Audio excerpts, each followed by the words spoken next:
Xin chào các bạn, lại một tuần nữa đã trôi qua và chúng ta đang gặp lại nhau trong tập thứ 3 của series Lương Xuân Trường The Story. Đây là series đầu tiên trong dự án XT6 Podcast mà mình thực hiện nhằm chia sẻ những câu chuyện từ khi mình còn là một cậu nhóc cho đến lúc đạt được một số thành công nhất định trong sự nghiệp quần đùi áo số. Các tập trong series sẽ được đăng tải trên kênh XT6 Podcast, phát dạng video trên nền tảng YouTube và audio trên các nền tảng Spotify, Apple Podcast, Google Podcast v.v. Và mọi người đừng quên là các tập trong series này sẽ được phát sóng đều đặn vào lúc 9 giờ tối thứ Tư hàng tuần nhé. Ở số vừa rồi, mình có nhắc đến ngôi sao bóng đá người Hàn Quốc là cầu thủ Son Heung-min, người có thể được coi là thần tượng của mọi cầu thủ tại châu Á.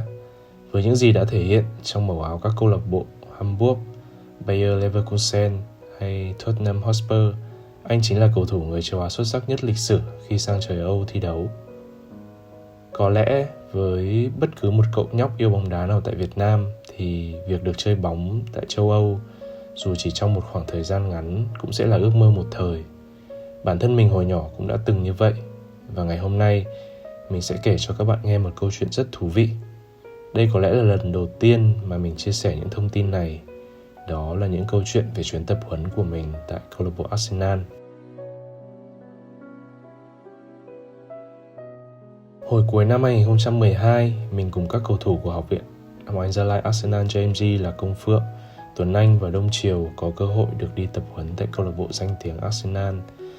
Khi đó, thông tin này đã gây sốt với giới truyền thông của Việt Nam, có lẽ là bởi trước đó chưa từng có một cầu thủ trẻ nào của Việt Nam có dịp được sang tập luyện, tiếp cận với một đội bóng tầm cỡ như Arsenal.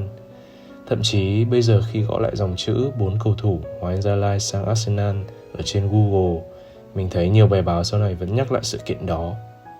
Những tít báo như 4 cầu thủ được đích thân huấn luyện viên Arsene Wenger mời sang thử việc, huấn luyện viên Wenger triệu tập 4 cầu thủ vẫn còn xuất hiện rất nhiều. Cho đến nay thì thú thực là mình cũng không quá rõ đầu đuôi câu chuyện thực sự là như thế nào. Ai là người đã chọn 4 cầu thủ? Ai là người đã tổ chức chuyến tập huấn đó?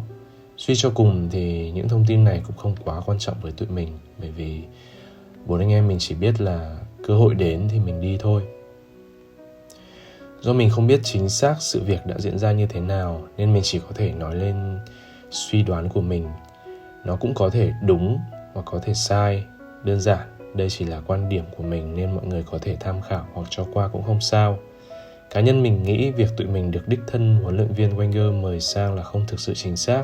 Bởi trong trận giao hữu của đội U17 Hoàng Anh Gia Lai với U17 Arsenal tại châu Âu trước đó, hay kể cả trong quá trình bọn mình bay sang tập huấn, ông cũng đã không xuất hiện. Hơn nữa cũng rất là dễ hiểu cho việc một vị huấn luyện viên trưởng của một đội bóng lớn như Arsenal thì sao mà có thời gian để đích thân làm việc đó. Nên mình nghĩ đó đơn giản chỉ là một chiến lược trong sự hợp tác giữa lò đào tạo của Hoàng Anh Gia Lai và Arsenal. Nhưng dù sao thì đó thực sự là một cơ hội ngàn năm có một với tụi mình. Hành trình tập huấn tại Arsenal của 4 anh em kéo dài trong 2 tuần. Thú thực với mọi người là trước khi lên đường thì cả mình, Công Phượng hay Tuấn Anh đều không cảm thấy quá sốt sắng đến mất ăn mất ngủ như nhiều người vẫn nghĩ. Hôm vừa rồi trong lúc làm nội dung cho tập này thì một cậu em, người mà đang hỗ trợ mình làm podcast, cũng đã nghĩ là mình sẽ mơ mộng nhiều về chuyến đi đó.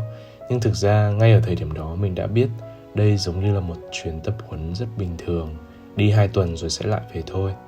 Bản thân mình lúc đó còn khá rụt rè, chưa được như bây giờ. Và đó là chuyến đi xa đầu tiên mà mình không có người lớn đi cùng nên lại càng nhút nhát hơn. Trước đó thì Tuấn Anh và Công Phượng cũng đã có một chuyến tập huấn riêng của hai bạn tại học viện JMG ở Mali, một quốc gia thuộc châu Phi. Vì vậy các bạn cùng tỏ ra rất bình thản. Trong 4 anh em thì có Đông Triều là hào hứng nhất, vì có lẽ cậu ấy là người hướng ngoại. Tất nhiên, nói thật thì trong lòng ai cũng sẽ có một chút nào đó sự háo hức và vinh dự.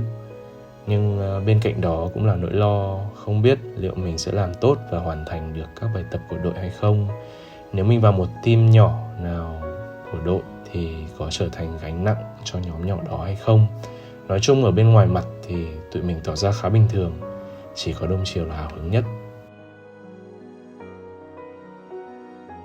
Trong hành trình di chuyển sang Anh, 4 anh em tự đi mà không có người của học viện đi cùng.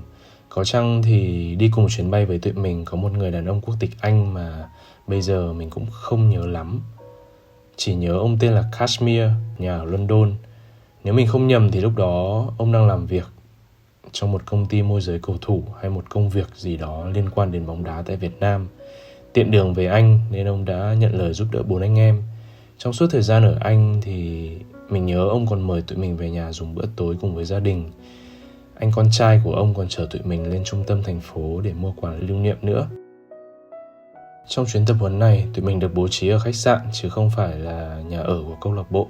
Đến giờ tập thì có xe con của câu lạc bộ tới đón. Hàng ngày, 4 anh em chỉ tới tập vào khoảng 11 giờ trưa vì thời tiết lúc đó rất lạnh.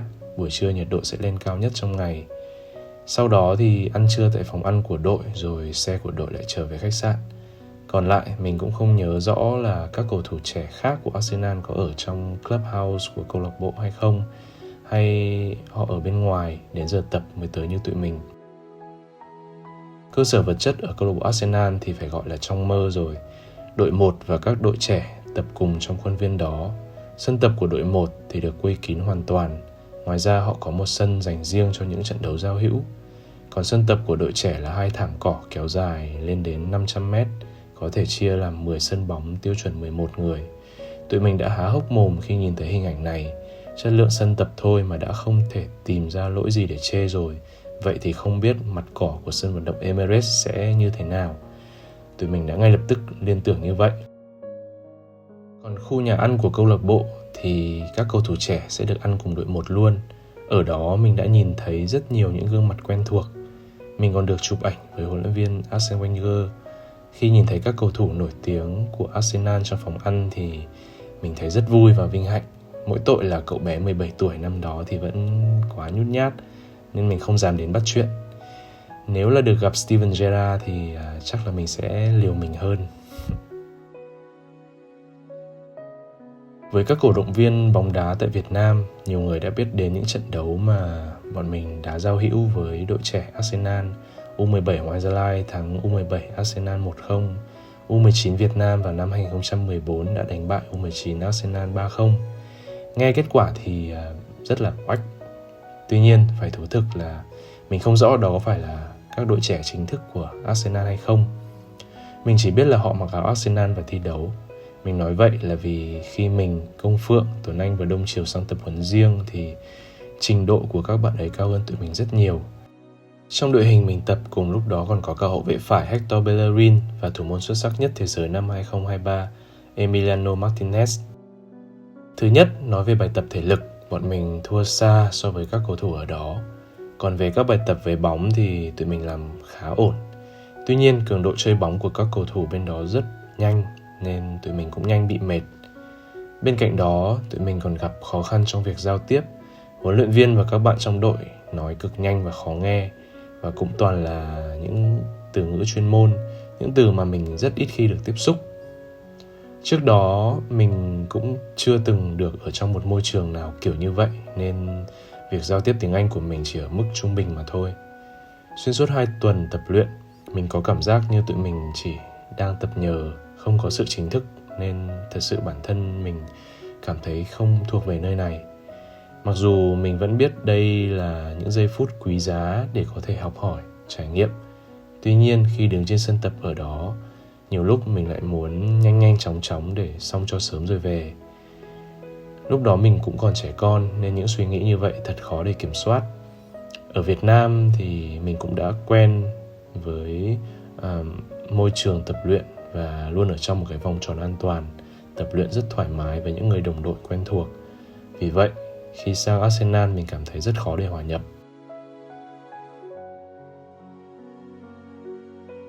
Thực tế, một số cầu thủ trẻ của đội khi đó cũng rất hòa đồng. Họ tới bắt chuyện và hỏi han 4 anh em lúc ở trong phòng thay đồ. Tuy nhiên do rào cản ngôn ngữ nên mình cũng không nói được nhiều và cũng không dám hỏi chuyện ai. Vì vậy nên những cuộc hội thoại thường diễn ra rất chóng vánh. Mình còn chẳng làm quen được với ai. Đến lúc ra sân thì do thua kém về thể lực và trình độ nên cảm giác tự ti ấy luôn kéo dài trong suốt 2 tuần ở Arsenal. Với tụi mình thì đó có thể được coi là cơ hội nhưng cũng là thử thách vô cùng lớn. Việc phải đối mặt với những điều đó thật sự không dễ chút nào. Có một kỷ niệm mà mỗi khi nhắc lại tụi mình thường nói đùa với nhau là những kỷ niệm giờ khóc giờ cười. Hôm đó là buổi tập cuối cùng trong chuyến tập huấn, cũng là ngày lễ Giáng sinh. Sau buổi tập thì các cầu thủ trẻ sẽ có kỳ nghỉ Giáng sinh và năm mới luôn. Lúc tập xong, theo như thường lệ thì tụi mình sẽ cùng toàn đội vào nhà ăn để ăn trưa. Tuy nhiên hôm đó câu lạc bộ lại tổ chức một bữa tiệc Giáng sinh ở trong nhà ăn đó. Tụi mình chuẩn bị bước vào thì đã dừng lại ở ngoài cửa vì thấy ồn ào. Bảo nhau là giờ vào đó cũng hơi kỳ. Cảm giác mình không thuộc về nơi này nên chắc cũng không thể enjoy, cũng không thể hòa mình vào bữa tiệc được. Và cũng chẳng có một ai ở câu lạc bộ hướng dẫn là hôm nay có tiệc Giáng sinh hay gì cả, nên tụi mình cũng ngại mà về luôn. Mấy anh em rủ nhau về khách sạn, gọi đồ ăn ra và đón Giáng sinh cùng nhau. Thật sự lúc đó tụi mình thấy có một chút gì đó gọi là tủi thân. Và cho đến bây giờ mình cũng không nhớ huấn luyện viên trong chuyến tập huấn đó là ai. Thực sự không có quá nhiều ký ức. Hồi đó cũng vì rào cản ngôn ngữ nên mình không tự tin như bây giờ. Nhiều lúc muốn hỏi xem pha bóng này cần làm thế nào thì mình cũng không thể hỏi được. Kể cả những thắc mắc đơn giản, mình cũng rất ngại hỏi lúc đó. Có lẽ hỏi thì vẫn sẽ hỏi được thôi, nhưng sợ hỏi xong đến lượt người ta trả lời thì mình lại không hiểu gì. Nên nếu có làm sai thì chỉ lẳng lặng mà thực hiện lại chứ cũng không dám hỏi. Sau chuyến tập huấn đó, ban huấn luyện bên phía Arsenal cũng không có đánh giá cụ thể nào về năng lực của 4 anh em cả. Khách quan mà đánh giá thì trong từng buổi tập, mình thấy tụi mình vẫn có những ưu điểm nhất định. Kỹ thuật của tụi mình không thua kém, thậm chí có phần nhỉnh hơn một số cầu thủ khác. Những điểm mạnh của mình vẫn được phát huy trong các buổi tập. Mình vẫn tung ra được nhiều đường chuyền nguy hiểm, Công Phượng vẫn có thể đi bóng qua 1 đến 2 cầu thủ. Tuấn Anh vẫn thoát pressing tốt, kể cả Đông Triều cũng phát huy được khả năng đọc tình huống của mình. 4 anh em vẫn có thể phát huy được phần nào những điểm mạnh của bản thân trong các buổi tập. Nói chung là về mặt kỹ thuật và xử lý bóng thì tụi mình khá tự tin để thể hiện. Nhưng điểm yếu thể lực và thể hình vẫn luôn là rào cản rất lớn. Mình nhớ trong một bài chạy thể lực, cả 4 tụi mình bị cả đội U19 Arsenal bỏ xa hẳn một vòng sân. Đủ để thấy là để chơi được cường độ của ngoại hạng Anh, thể lực đóng vai trò quan trọng như thế nào. Kết thúc 2 tuần, mình về lại học viện và cảm thấy vui vì có những trải nghiệm đáng giá hơn so với bạn bè. Bởi mình đã có những trải nghiệm ở lò đào tạo nhất nhì thế giới. Mình cũng kể lại mọi thứ cho các bạn, song với suy nghĩ của một cậu nhóc 17 tuổi thì mình nói với các bạn là nếu phải ở đấy thêm chắc mình sẽ không thể chịu nổi. Mình không theo kịp được các bài tập, rồi cả những khó khăn, rào cản khiến cho tụi mình tự ti nữa. 2 tuần là quãng thời gian ngắn và gần như sẽ không thay đổi gì nhiều. Có thể báo chí đưa tin tụi mình giống như những ngôi sao, nhưng với mình, Tuấn Anh, Công Phượng, Đông Triều thì chuyến đi đó không hề giống như trong mơ. Thầy John cũng không coi chuyến đi đó là tụi mình đã tiến thêm một đẳng cấp mới. Thầy luôn giữ tụi mình ở dưới mặt đất. Thực sự, với mình, đó chỉ là một trải nghiệm. Đó là sự may mắn hơn so với các bạn, chứ không hề thể hiện rằng mình là cầu thủ giỏi hơn so với bạn bè đồng trang lứa. Có thể nhiều người sẽ nói rằng góc nhìn của mình tiêu cực quá, nhưng đó thực sự là những gì đã diễn ra. Mình chỉ đơn giản là kể lại và đó thực sự là những suy nghĩ của bản thân mình ở thời điểm đó. Có câu chuyện này mình muốn kể với mọi người. Khi lên ý tưởng cho tập 3 này thì thời điểm đó mình mới gặp cầu thủ Hoàng Vĩnh Nguyên. Bạn ấy là thành viên khóa 4 của Học viện Hóa Anh Gia Lai JMG, cũng là trò ruột của thầy Dôm. Nguyên mới kết thúc hành trình sang Tây Ban Nha tập huấn ở 2 câu lạc bộ đang thi đấu tại La Liga là Cadiz và Getafe. Và đến thời điểm phát sóng tập 3 này thì mình hy vọng là bạn đã tìm được cơ hội để tiếp tục quay trở lại thử sức ở châu Âu rồi.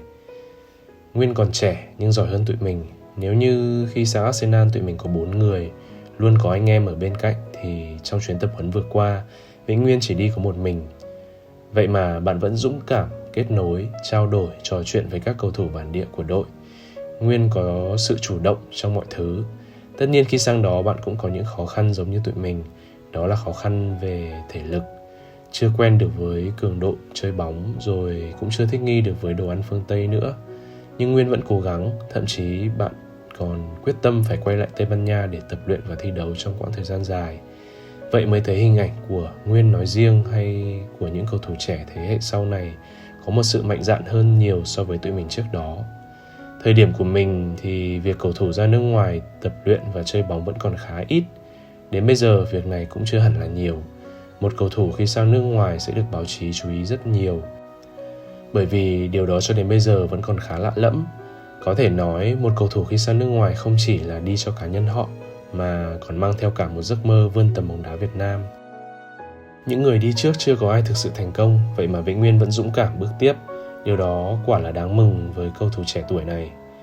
Mình chưa tiếp xúc nhiều với Nguyên, nhưng mình biết Nguyên là một cầu thủ có lối chơi khá giống mình. Thậm chí nhiều kênh truyền thông còn gọi Vĩnh Nguyên là Xuân Trường đệ nhị. Nhưng với mình, Vĩnh Nguyên đang là chính em ấy. Em ấy dũng cảm hơn mình và em ấy đang đi trên những bước đường riêng của em ấy. Theo cá nhân mình thì câu chuyện của Vĩnh Nguyên rất khác so với các trường hợp ra nước ngoài trước đây. Nguyên chưa phải là ngôi sao nên không có chuyện em ấy đi để làm thương mại. Em ấy cũng sẽ bớt áp lực hơn so với mình hay Tuấn Anh, Công Phượng, Quang Hải, Văn Hậu. Bởi nếu ngày trước ở Việt Nam, tụi mình có thể coi là những cầu thủ nổi tiếng, quyết định ra nước ngoài giống như một ván cược, thì đối với Nguyên, em ấy đi để nâng cấp bản thân. Hiện tại, Nguyên không phải là phương án chính ở đội tuyển U23 Việt Nam. Em ấy bảo em ấy muốn đi vì nếu cứ ở Việt Nam thì Nguyên sẽ khó để có bước đà phát triển vượt bậc. Còn nếu đi Tây Ban Nha và làm được một điều gì đó ở trời Âu thì sự nghiệp của Nguyên sẽ có những bước phát triển mạnh mẽ. Đó thật sự là tầm nhìn mà mình cảm thấy đáng nể ở chàng trai 21 tuổi này. Còn nếu trong trường hợp không thành công như kỳ vọng thì mức lương mà Nguyên nhận được ở bên đó cũng khá cao hơn nhiều so với mức lương tại Việt Nam. Đây cũng sẽ là bước phát triển về mặt thu nhập của cầu thủ này. Chắc chắn với mình thì Nguyên sẽ được nhiều hơn là mất. Rõ ràng là để Hàn Quốc có được một Son Heung-min siêu phàm của hiện tại thì nền bóng đá nước này cũng cần có những người tiên phong. Họ có những bậc tiền bối như Cha Bum-keun, An Jung-hwan, Park Ji-sung trước đó, để rồi sau này chính những cái tên kể trên đã trở thành thần tượng để mọi đứa trẻ yêu bóng đá của Hàn Quốc đặt mục tiêu được chơi bóng bên trời Âu. Ở Việt Nam mình thì hơi khác, chưa có một cầu thủ nào thực sự thành công khi sang nước ngoài chơi bóng, nhưng không sao cả, thất bại là mẹ thành công. Mình mong với những trải nghiệm mà mình chia sẻ ngày hôm nay và cả sự quyết tâm của cậu em Hoàng Vĩnh Nguyên, tập 3 của XT6 Podcast sẽ truyền tải thật nhiều động lực đến các cầu thủ trẻ. Từ câu chuyện của những người đi trước, hy vọng Vĩnh Nguyên hay sau này là thật nhiều cầu thủ khác nữa có thể rút ra được bài học để hướng tới thành công khi ra nước ngoài thi đấu. Rồi biết đâu một ngày, bóng đá Việt Nam chúng ta cũng sẽ sản sinh ra một Son Heung-min siêu phàm như vậy. Hôm nay mình chia sẻ câu chuyện về chuyến tập huấn tại Arsenal với mục đích là để chúng ta cùng hiểu việc ra nước ngoài và có được thành công vang dội vẫn là một điều gì đó rất xa vời đối với các cầu thủ đến từ Việt Nam. Trình độ chênh lệch và nhiều yếu tố thua thiệt khiến cho chúng ta vẫn còn rất tự ti. Nhưng nếu không dám đối diện với thực tại này thì mình nghĩ chúng ta cũng không có nhiều lựa chọn khác hơn để vươn tầm bóng đá Việt Nam. Nên mình luôn hy vọng các cầu thủ hãy nắm lấy cơ hội ra nước ngoài nếu được trao, vì đó là cách tốt nhất để sau này chính các bạn là người sẽ giúp cho bóng đá nước mình phát triển. Mình thực sự ngưỡng mộ Quang Hải vì sự dũng cảm khi quyết định ra nước ngoài thi đấu sau khi đã đạt được những thành tựu mà nhiều người mơ ước. Mình cũng rất tôn trọng sự kiên định mà Công Phượng đang thể hiện. Hy vọng là Phượng sẽ thành công hơn ở Nhật Bản. Và trong 10 tập của series này sẽ có tập mình kể về quãng thời gian mà mình đã thi đấu tại Hàn Quốc, để mọi người có được cái nhìn rõ hơn về việc cầu thủ Việt Nam mình ra nước ngoài thi đấu thì sẽ thực sự phải trải qua những điều gì. Và nếu cho mình lựa chọn lại thì chắc chắn mình vẫn chọn sẽ đi. Một chút bật mí cho mọi người là tập tiếp theo mình sẽ nói về U19 Việt Nam năm đó và sự ngỡ ngàng của tụi mình khi lần đầu tiên thử sức tại V-League. Còn bây giờ thì mình xin được kết thúc tập podcast ngày hôm nay ở đây. Nếu thấy hay và bổ ích, mọi người vui lòng nhấn like, chia sẻ video này để nhiều người biết đến kênh hơn. Và đừng quên đăng ký kênh và bật thông báo để đón xem những tập tiếp theo của mình. Cuối cùng, mình xin cảm ơn mọi người đã dành thời gian lắng nghe những câu chuyện của mình. Xin chào và hẹn gặp lại vào tối thứ Tư hàng tuần.